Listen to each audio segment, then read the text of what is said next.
Una po sa ating mga balita, alinsunod sa kautusan ng Pangulo, ibabalik sa pwesto ng hepe ng pambansang pulisya, sina Police Superintendent Marvin Marcos at ang mga kasamahan nitong pulis na pinatawan ng suspension matapos masangkot sa Espinosa Slay case.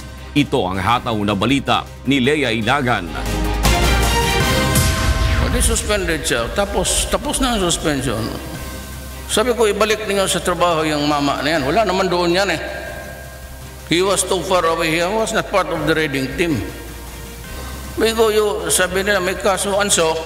Susundin ni PNP Chief Police Director General Ronald Bato de la Rosa ang utos ni Pangulong Rodrigo Duterte na ibalik sa pwesto pagkatapos ng suspensyon ang grupo ni Police Superintendent Marvin Marcos, ang suspect sa pagpaslang kay Alvera Leyte Mayor Rolando Espinosa Sr.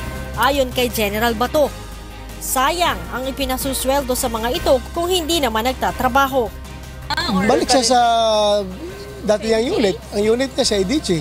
Bahala na sa IDG kung saan siya ilagay. Sayang man din kung walang ginagawa, di ba? Sayang, walang ginagawa. Sumusweldo, walang ginagawa. Di ba trabahuin natin? Gayunman, bahala na ani ang grupo na harapin ng kasong kriminal laban sa kanila.